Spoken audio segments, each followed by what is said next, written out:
caught onto it as I was walking out to the truck. So we instantly went to go hose it off and nothing happened to it. I don't know if, I mean, it doesn't matter what happened inside the truck, we do it. But we tried scrubbing it, it's not coming out. I mean, we don't usually take pain, it's just kind of clear up the cabinet a little. But there are basically two boxes, so nothing else got caught.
What we have left is the remaining part of the driveway.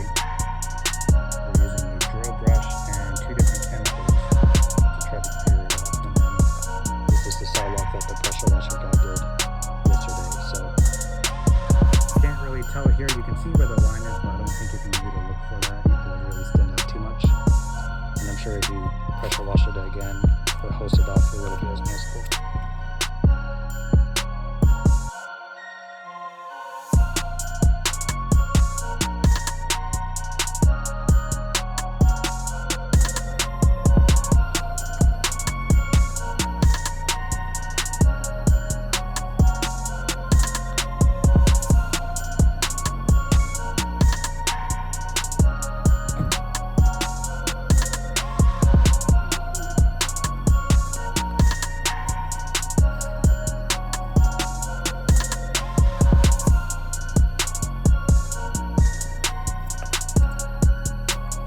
So that job was for a realtor, first time working with. We had met him at a networking group probably like a year and a half, maybe 2 years ago. And we just kind of kept in touch with Facebook. And we were going to do this property clean out for him. Pretty much 90% of the job was gonna go. The buyers who had already agreed on everything in the house, so keep that in mind, said, we wanna keep these items here, leave it.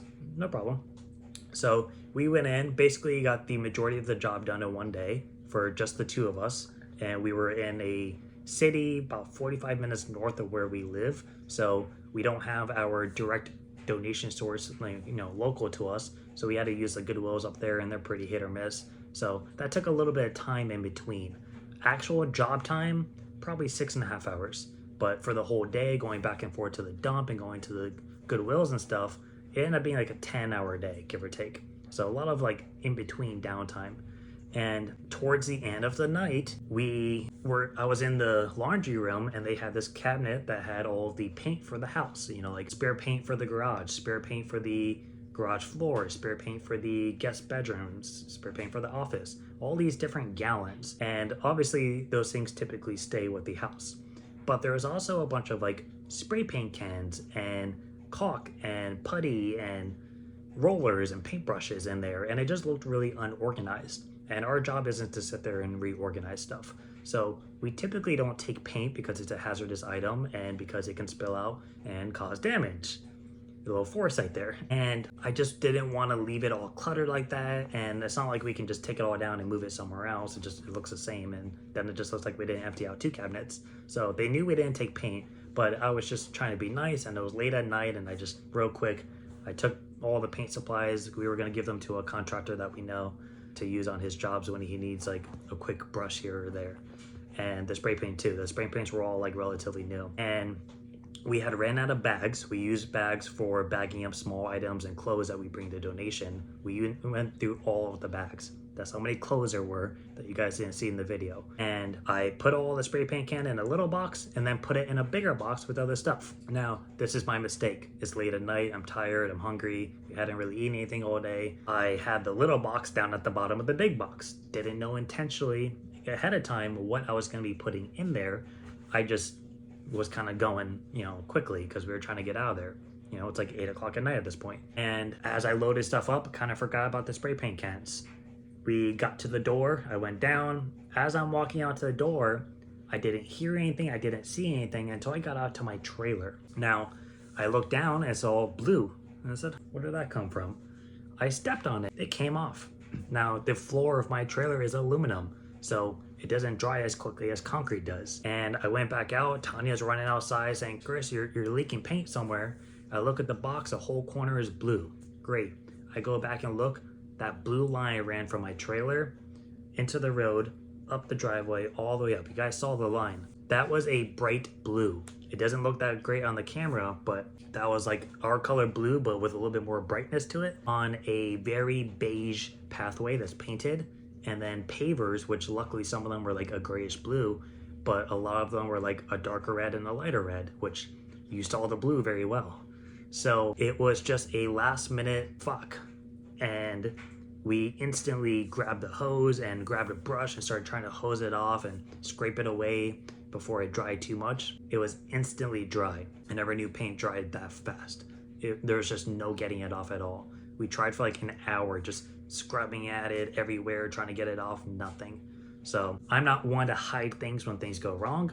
I immediately took some pictures, took a video with my flash on, sent it to the realtor and said, hey, we just had a problem. One of the paint cans leaked through the box and left this line. Just kind of letting you know, we tried scrubbing at it for like an hour. Nothing's really happening. It's nighttime. We can't really see anything else or do anything else.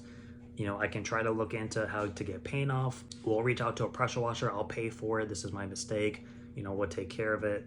And we'll try to get this done as soon as possible because the closing is in 2 days and the buyers already know what the house looks like. So this is now new damage. And we were calling pressure washer guys on the way home because we had a good old 45-minute drive. And actually we took local roads, so it was probably closer to an hour. And luckily we got through to someone. His name is Jonathan with Hydro Pressure Pro. He operates in Palm Beach County if you ever need pressure washing. He was fantastic to deal with over the phone, 9 o'clock at night, or 9:30 actually, we were calling him.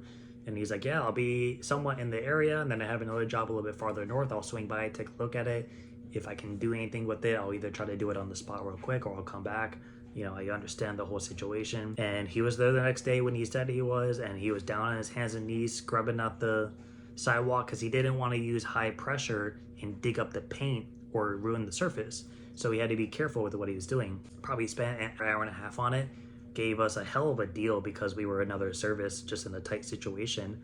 And then we gave him a tip. And then he gave us this little multi-tool that you attach to the drill. It's like a little wire bristle brush. And he said, use this very carefully. Just kind of scuff at it. And he was able to get it all off of the pathway. But he said when he got to the pavers, it's a little tricky because there's a sealant on it. So he tried it in like inconspicuous areas to see if it would cause damage. And he does pavement like resealant. That's one of his services. And he said, honestly, if I push this, we may have to reseal. And you can't just reseal half, you have to reseal like the whole thing. And it could be $1,000 easily. And I was like, let's try not to do that then, especially considering the close is in 2 days and he wouldn't have been able to do it before then.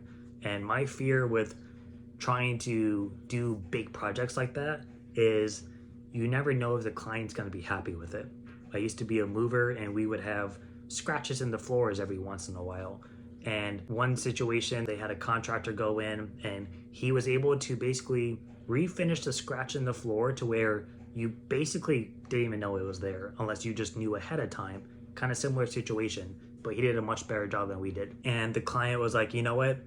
I can't even tell it's there, but I know it's there and I don't like it. And they went to court and they ended up getting their whole floor redone. And it was like $30,000. And I was like, what the hell is that? That is crazy. And I was like, we can't afford that as a small business. My business would be gone the next day and the client would have a new floor. So $1,000 is obviously much less dramatic, but it was still a big hit for us, and we were trying to avoid that. So we told the realtor, hey, he gave us some tips. We're gonna stop by Home Depot. We're gonna grab all these items. We're gonna go by the next day after our job in a different job, and we'll try it. And if that doesn't work, that's our next step. It's a little bit more drastic, but that's what we could do. And honestly, the realtor was more than happy with us. He left us a great review. He was praising us over text messages and phone. He said, it's awesome that you guys were willing to, deal with this. He went out there late at night and spent 3 hours working on this. And just the fact that we took ownership of it, he was very happy with us overall. So it's just, I wanted to do right by the realtor and the broker and the other realtor who had no idea what was even going on. And just, it was a mistake we made. It was a stupid mistake. And actually in moving, if it was the other way around, if the client had bagged or boxed that spray paint and it leaked out, it's technically the client's responsibility, not ours, because we have no recollection of how something was packed and we can't prevent something we don't know. So it's called a PBO, packed by owner. So if it was the other way around, even this situation, it wouldn't really be our fault per se. So I don't know how I would have handled it if it was that way. I probably would have still tried, but maybe I would have coordinated everything, but maybe not paid for it. I don't know. Hopefully that doesn't happen, but it was obviously our mistake. We took it, we didn't bag it, whatever the case may have been. We owned up to it and we handled it, and everyone was happy at the end of the day. And if you guys ever spill paint, bristle brush, combination of like a Goo Gone chemical or something, and just spend a couple of hours on it. Or if a couple of hours isn't worth it to you, then go hire a professional service. But that's how we were able to dodge $1,000 mistake, and we basically got it done all together, including the pressure washer, for $147. That includes the products from Home Depot and the pressure washer cost. And other than that, we spent probably a collective 4 hours on it between the next day we went back and the night we messed with it. And I mean, it was probably like a month's worth of stress in 12 hours, but a couple of hours of labor to dodge a bigger mistake like that was well worth it to me, especially in the time frame. Like, it would have been hard to have a pressure washer come out and do that whole job before Friday. So all in all, that was our mistake. That's how we handled it, and everyone was happy at the end of the day.